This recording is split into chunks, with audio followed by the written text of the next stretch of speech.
ఎఫెసీ పత్రిక 4:4 ఒకటే సంఘం, ఒకటే తెలియజేస్తుంది.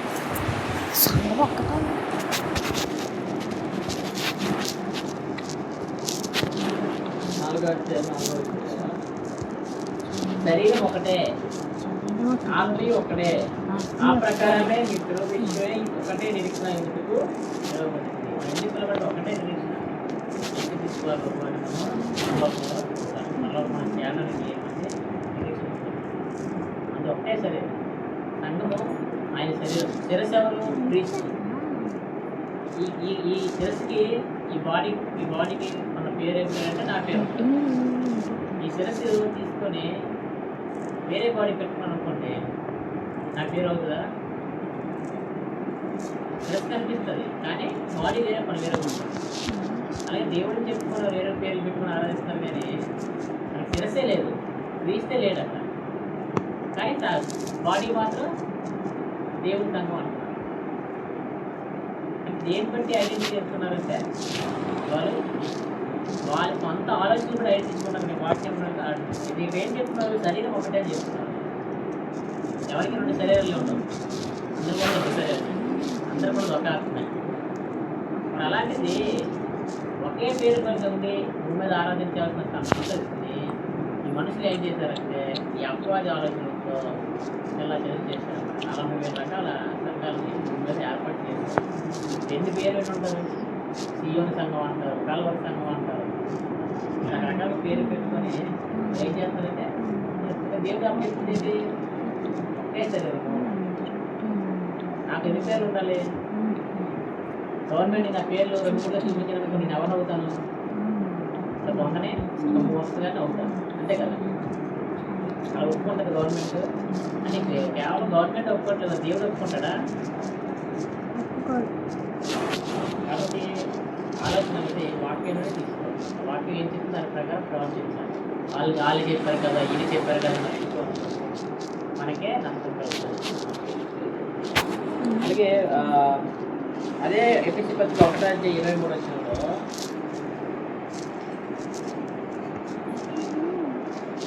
ఆ సంఘము ఆయన శరీరము. ఆ సంఘము ఆయన శరీరం. ఏ సంఘము? క్రీస్తు సంఘము ఆయన శరీరం. సంఘానికి శిరస్సు ఆయన. ఒక ఇంటికి శిరస్సు ఎవరు? పురుషుడు, యజమాని. యజమాని ఎవరమ్మా అంటే ఎవరి పేరు చెప్తారు? భర్త పేరు ఇంటి గృహానికి అధిపతిన. అంతేగాని ఎవరి పేరు చెప్తుంటారు? పక్కన పేరు చెప్పలేము కదా. ఎవరి పేరు ఏంటంటే యజమాని పేరు చెప్తారు. స్త్రీకి శిరస్సు ఎవరు? పురుషుడు. సంఘానికి తెలుసు. సంఘానికి ఏం పేరు పెట్టాలంటే క్రీస్తునే పెట్టాలి. వేరే పేరు పెట్టి మేము క్రీస్తుని ఆరాధిస్తున్నాం అంటే అది అవకాశం ఉంటుందా? నా పేరు పెట్టుకొని ఇది నా ఇల్లు అంటే ఒప్పుకుంటారా? ఇది ఎవరి ఇల్లు అయితే గవర్నమెంట్ ఎవరి ఉంటారో అది ఇచ్చేది కదా. అంటే ఎవరి పేరు ఉంటుందో అది ఒప్పింది. అంతేకాని నా పేరు పెట్టించుకున్నాను బయట నా ఇల్లు అంటే ఒప్పుకుంటారు ఎవరైనా? అలాంటిది మరి దేవుడికి వేరు పేర్లు పెట్టేసి ఇది దేవుడి సంఘము, మేము దేవుని ఆరాధిస్తున్నాము అని అనుకుంటే ఎంతవరకు కరెక్ట్? వాక్యం ఏం చెప్తుంది? నా సంఘం అంటున్నారు దేవుడు, నా రక్తానికి కావాలనుకున్న దేవుడు. మరి ఇవన్నీ కూడా చదవట్లేదా? మీరు చదువు మాత్రం చదువుతారు కానీ గ్రహించరే, ఇంటి మాత్రం వింటారు కానీ ఏదైతే చెప్పడం మాత్రం చెప్తారు కానీ వారు అనుసరిస్తారు. కాబట్టి మనం వాక్యం ఏదైతే చెప్తుందో దాని ప్రకారం మనం తెలుసుకోవాలి. మీరే గొప్ప సంఘం అని అవుతాను గొప్పది. ఎందుకంటే బైబిల్ అవ్వదు, దేవుడు వాక్యం. నువ్వు బైబిల్ పట్టుకుంటున్నావు, నేను బైబిల్ పట్టుకున్నాను. మనం ఏంటి గ్రహించలేకపోతున్నాం అంటే నువ్వు చదవట్లేదు, చదివినా దాన్ని గ్రహించట్లేదు. గ్రహించిందని నమ్మకంగా తీస్తారు. ఎందుకని? నీకు ధనం కావాలి, పేరు కావాలి, అధికారం కావాలి, అదే నుంచి నీకు గొప్ప కావాలి.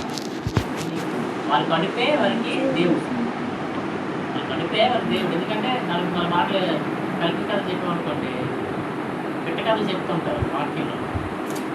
వాళ్ళు సొంత న్యూస్లు చెప్తుంటారు, రకరకాలుగా వాక్యాలు చెప్పేస్తుంటారు. చెప్పాల్సింది చెప్పాలి, దేవుడి వాక్యం ఏదో చెప్పాలి. వాళ్ళు దానికి చెవులు గారు వారు ఏం చేస్తారంటే మంచి వినుకొని ఇది కరెక్ట్ అనుకుంటున్నారు. మనం ఏ సంఘానికి వెళ్తున్నాం అని అడిగాం అనుకోండి, సంఘం పేరు చెప్పలేదు, అలానా పాస్టర్ గారి పేరు చెప్తారు. పాస్టర్ గారి సంఘము అని నన్ను కూడా పెంచుకొని నేను ఉన్నానంటే నా సంఘం నాతో ఉందా? ఎవరి సంఘం ఎవరి కోసం పాటుపడాలి? దేవుని కోసం పాటుపడాలి, దేవుని మహిమపరచాలి. అంతేగాని నేనేదో నాకు చెప్పేస్తాను కదా అనేసి నా పేరు పెట్టుకొని నేనే సంఘాన్ని అనుకుంటున్నాను, నాదే సంఘం అంటే అవుతుందా? దేవుడు అదే చెప్తుంది వాళ్ళకి కరెక్ట్. క్రీస్తు సంపాదించిన సంఘం కదా వాళ్ళు ఆరాధించుకుంటూ మన బతుకుల్లో చేస్తాం. కాబట్టి దీన్ని మనం గమనించాలి. అంటే కూడా 9:10 కూడా మనకి తెలియదు.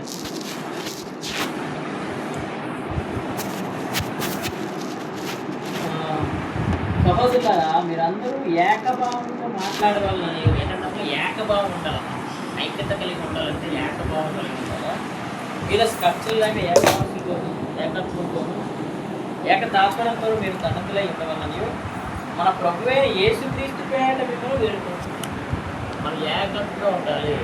రకరకాల బోధలు వద్దు, రకరకాల సంఘాల పేర్లు వద్దు, రకరకాల ఆరాధన కార్యక్రమాలు వద్దు.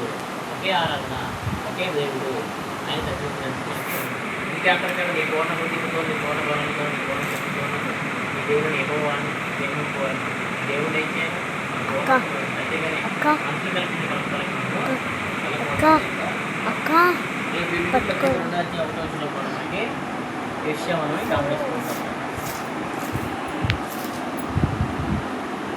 కావున క్రీస్తునందు ఏ హెచ్చిందైనను, ప్రేమ వలన ఆదరణైన, ఆత్మీయ ఏ సహవాసమైనను, ఏ దయారసమైన వాత్సల్యమైన ఉండేలా ఏది ఏంటంటే క్రీస్తునందు ఉంటాడు.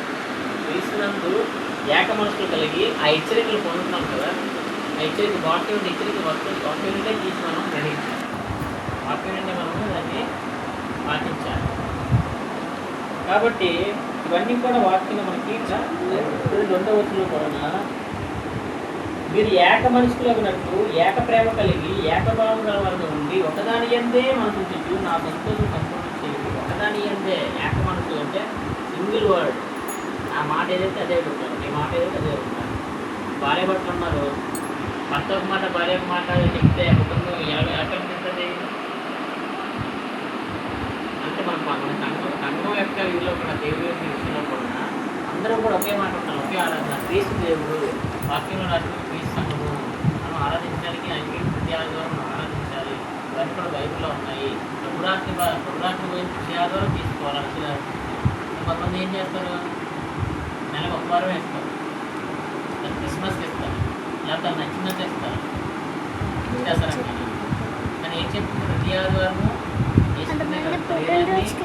రక్తాన్ని జ్ఞాపకం చేసుకొని వాకింగ్ చెప్తుంది. వాకింగ్లో వీళ్ళు ఏం చేస్తున్నారు అంటే వీళ్ళు కలిపి కాకుంటారు అన్నమాట. వాకింగ్ చదువు ఉంది కదా, మరి వాళ్ళు అలా ఏదో చెప్పేస్తున్నారు. మరి మనం వెళ్తున్నాం కదా, మనం వాకింగ్ చదువుతున్నాం కదా, మనం గ్రహించలేకపోతున్నాం. కాబట్టి వాక్యాన్ని మనం ధ్యానించాలి, ఏం రాశాడు ఏం చేశాడు. కాబట్టి ఏం చేస్తున్నామంటే ఈ విధంగా ప్రతి కూడా గమనించుకుంటూ మనం మరి ఇవన్నీ ఎందుకంటే సత్యం, నిజం. ఎవరైనా ఏంటంటే ఒక సత్యాన్నే నిజాన్నే పలకాల నిజాన్ని చెప్పాలని ఇంకా యోహాను 15:15 సత్యమందు వారిని ప్రతిష్ఠ చేయము, ఈ వాక్యమే సత్యం. ఏ సత్యం అటమా? వాక్యే సత్యం. బైబిల్ ఏం రాస్తుంది అదే సత్యం. అంతేగాని మనుషులు చెప్తున్నారు కదా, లేకపోతే నాకు అవకాశాలు ఇస్తున్నారు కదా, అంటే అక్కడ ఒక డిస్కో సినిమా థియేటర్లో ఉంటుంది కదా, పాటలు మ్యూజిక్లో కొట్టుకుంటుంటారు కదా అనేసి మనం వెళ్ళిపోవాలి. పాటలు పాడాలి, దేవుడు జీవపాలని అర్థం. జీవపాలని అర్థం ఆటలు మనం ఏం చేస్తున్నాయి మరి అందులో కూడా రకరకాల మ్యూజిక్, డ్యాన్స్లు, రకరకాల గెంతులు, ఆడలేదు మగాలేదు, తల్లి లేదు చెల్లి లేదు, ఒట్టినెవరో వేసుకుంటున్నారు కదా. అప్పుడు ఎలా కూడా మారిపోయింది. చిన్నది ఇక్కడ పండుగ జరిగిన పండుగ జరిగినట్టుదే అనేక విధాలుగా ఏం చేస్తారు, డ్యాన్స్ చేస్తారు, సరంగా చూడలేకపోతుంది. అలాంటి ముక్కు కూడా మీరేం చేశారు, చర్చిలో కూడా అది పెట్టేసుకున్నారు. డిస్కో కదా లైటింగ్ ఎలా ఉంటాయో, సినిమా థియేటర్ కదా ఎలాగైతే స్క్రీన్లో ఉంటాయో అలా పెట్టేసుకున్నారు. ఆకర్షణ, ఇంపైన సంగీతం, గ్రూపులు అన్నీ రావాలి. మరి దేవుడు అలాగే చెప్పాడా, ఆరాధించుకొని అలాగే పాటలు మహిమపడుతున్నాను. నీ జీవపాలను అర్పించాలి, నీ పూర్ణ హృదయంతో అర్పించాలి, నీ పూర్ణ బలంతో అర్పించాలి. నేను రకరకాలుగా గ్రౌండ్లోని కోట్లు డబ్బులు కొనిపించి పెట్టిన వాతావరణం ఎండలకి అక్కడ పెట్టుకుంటారు. దేవుడు అదే చెప్పాడా? అలా చెప్పాడు మా సువార్త ప్రకటించమని. నేను రకరకాలుగా చేస్తాను. డ్రెస్సింగ్ సెన్స్ లేదు. క్రైస్తవులు క్రమశిక్షణ కలిగి ఉండమంటున్నారు, అలంకారంగా ఉండమంటున్నారు. ఇవన్నీ మర్చిపోయారు. మనకులు చుండి లేదు మర్చిపోయారు. క్రైస్తవులు కాదు, క్రైస్తవులు వాళ్ళు అంటే ఎంత దారుణంగా తయారవుతుంది. బైబిల్ చదవట్లేదా? తప్పు మాత్రపు చాలా అలంకారంలో చక్కగా ఉండాలని స్వీకరిస్తుంటే ఏంటి తగ్గించబడేది. వాక్యమే సత్యం. వాక్యంలో ఉన్నదే మనం ప్రకటించాలి, వాక్యంలో ఉన్నది చెయ్యాలి. కానీ మన సొంత తెలివితేటలు ఉపయోగించి రకరకాల డబ్బు కోసం కానుకలు ఆదివారం కూడా కానుకలు పడకండి.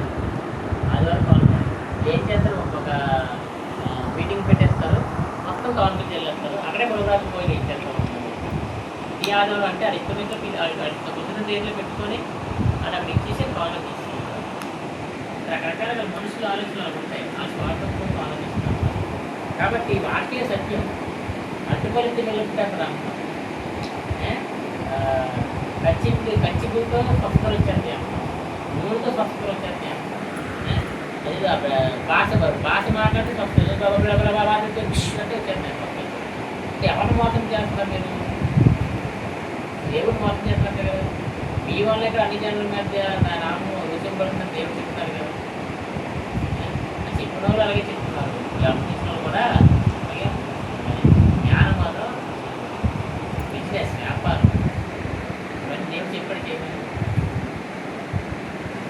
దేవుడిని ఉపయోగించుకొని రకరకాలుగా చేసుకుంటున్నారు. కాబట్టి వాక్యం ఏదో దాన్ని గమనించాలి. వాక్యమే సత్యం. ఇది కాకుండా మరలో కూడా నీకు దేవతకు వచ్చి ఇది తప్పు, ఇది కాదు అని చెప్పి మనం నమ్మకం. పేదపత్రిక రాదు, మరలో కూడా ఒక దోత వచ్చి ఇది తప్పు బైబిల్లో ఉన్నది అని చెప్పింది అనుకోండి, అది కూడా నమ్మకూడదు. ఇదే సత్యం, ఈ వాక్యమే సత్యం. ఒకటి చేర్చకూడదు అంటే ఇవ్వకూడదు. అంటే గమనించలో చాలామంది నాశనానికి వాడే పాత్రలు అవుతున్నారు. కాబట్టి మనం గమనించాలి, వాక్యాన్ని ఎప్పుడు కూడా మనం ధ్యానించడానికి వెళ్ళే విధంగా ఉంటుంది. అది 20వ వచనంలో చూస్తే, మరియు నీవు నన్ను పంపితుమని లోకము నమ్మునట్లు తండ్రి నా యందు నీవును నీ యందు నేను ఉండలాగన వారు మన యందు ఏకమై ఉండవాలని వారి కొరకు మాత్రమే నేను ప్రార్థించలేదు, వారి వాక్యాల వల్ల నా యందు విశ్వాసంతో ఏకమై ఉండవాలని వారి కొరకు ప్రార్థించాను. వాక్యం వల్ల అందరూ కూడా ఏకంగా దేవుడు కోరుకుంటారు. ఒకే సోదరు, ఒకే తండ్రి, ఒకే సువార్త, ఒకే బాప్టిస్ట్, ఇవన్నీ ఒకటి ఒకటి ఒకటి ఒకే దేవుడు, ఒకే అది ఒకటి ఒకటి చెప్తుంటే పలు రకాలుగా దాని సారంగా జీవించేస్తుంటే అది కూడా దేవుడితో చెప్పుకుంటే అంటే కాబట్టి మనం ఈ విషయాల్లో మనం జాగ్రత్తగా ఏకమై ఉండాలంటే ఈ డెనామినేషన్ అందరూ కూడా తప్పుడు బాగుతూనే ఒక లాంగ్ డెసిషన్, లాంగ్ తప్పు ఆలోచనలు కంప్లీట్ చేయండి. ఏంటి చేయాలి, ఇష్టం చేయాలి. ప్రతి తేలి కొంటాం, పుచ్చుకుంటాం, ఏదైనా మనం ఎలక్ట్రికల్ మొబైల్ కొన్నా ఆ బాక్స్లోని అది ఎలాగ ఫిక్స్ చేయాలి, ఎలాగ ఆన్ చేయాలి, ఎలాగ వాడుకోవాలనేది బుక్ ఇస్తారు. బుక్ ప్రకారం మనం చేయకపోతే అది మనకు ఉపయోగపడుతుంది. మనకి ఇంటానికి కూడా దేవుడు బుక్ ఇచ్చాడు కదా. అది చదివి ఆ బుక్ ప్రకారం ప్రకటించడానికి దేవుడు మళ్ళీ దేవుడికి ఉపయోగపడుతుంది. మనం ఇది మాత్రం జ్ఞానం లేకుండా మనం ఎంత పరంగా ప్రవర్తిస్తున్నాం. లోకాల ధైర్యం 16 అధ్యాయం 18 వచ్చిన చెప్తున్న దేవుడు మత్తయి సువార్త 16 అధ్యాయం 18.